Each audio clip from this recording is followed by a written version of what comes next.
바이든이 미국 대통령에 당선되면서 그의 정책에 세간의 이목이 집중되고 있습니다. 그중 친환경 정책은 트럼프와 가장 상반되는 행보를 보이고 있는데요.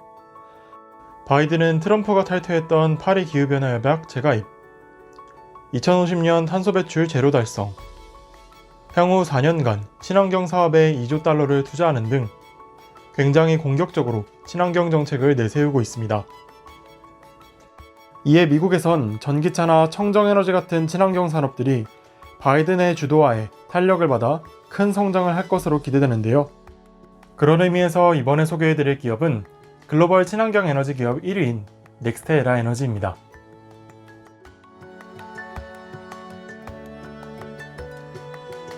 넥스테에라 에너지는 우리나라 말로 차세대 에너지라는 뜻인데요.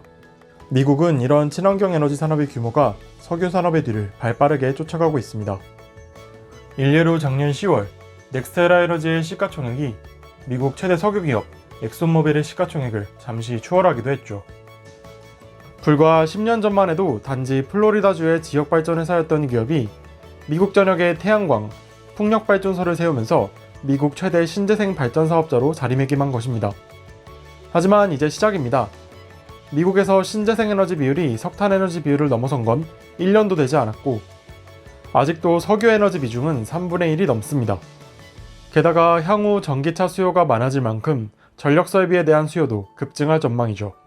그만큼 넥스테에라 에너지는 성장할 여력이 너무 많이 남아 있습니다.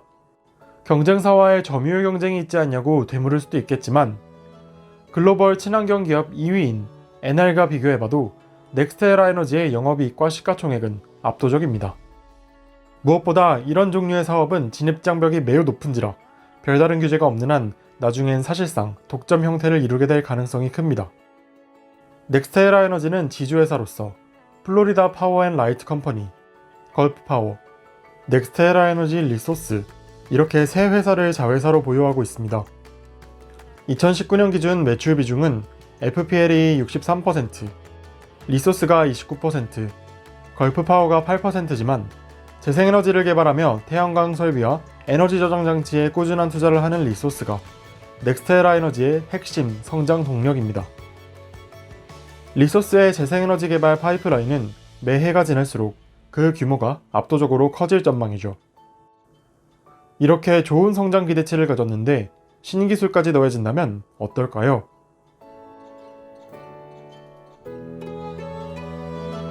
현재 대부분의 태양전지는 실리콘을 주 소재로 쓰고 있는데 제조 공정도 복잡하고 상대적으로 비싸다는 단점이 있습니다.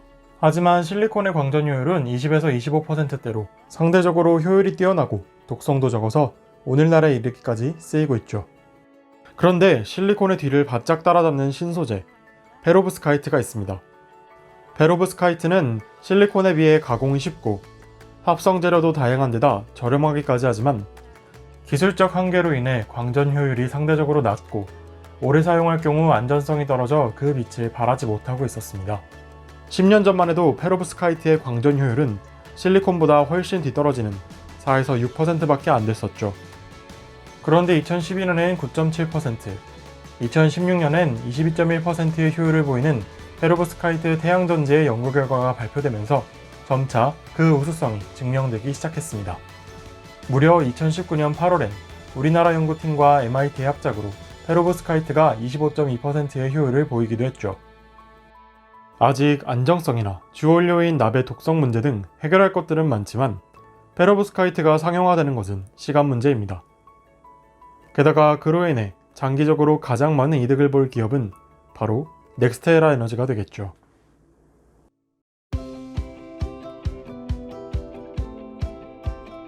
넥스테에라 에너지는 지난 20여 년간 쉬지 않고 배당이 늘어난 것으로 유명한 기업입니다.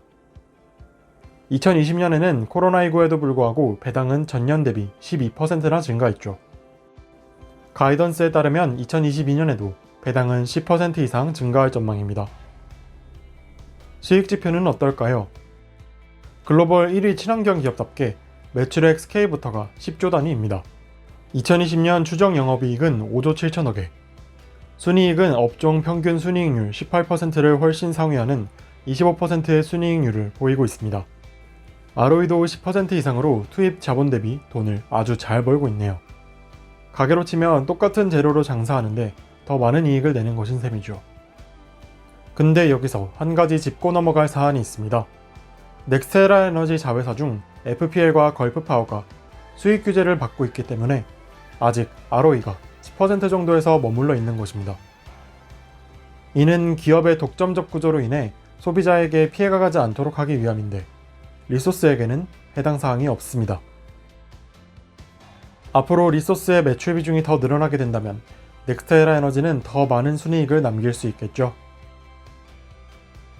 해당 종목의 PER, PBR은 재무제표마다 추정치가 다른데 2021년 1월 기준 PER은 30에서 40선이고 PBR은 3에서 4 정도입니다.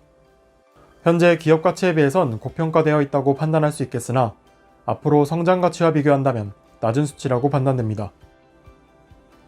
각종 증권사의 전망도 대부분 긍정적으로 매수를 권하는 분석이 압도적으로 더 많습니다.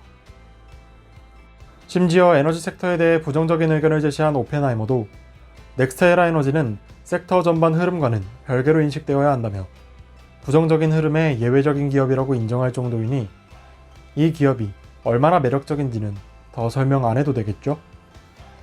다만 주의사항이 있다면 넓은 부지를 바탕으로 하는 친환경 기업의 특성상 허리케인이나 지진 같은 자연재해에 취약하니 투자자분들은 관련 소식이 있다면 뉴스에 발빠르게 대처하셔야 할 듯 합니다.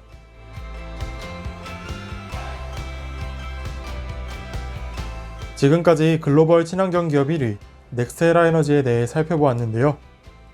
개인적으로는 이 기업을 높은 주가 수익을 노리기보단 안정적인 성장과 배당으로 꾸준한 수익을 내고 싶어하는 분들에게 추천드립니다.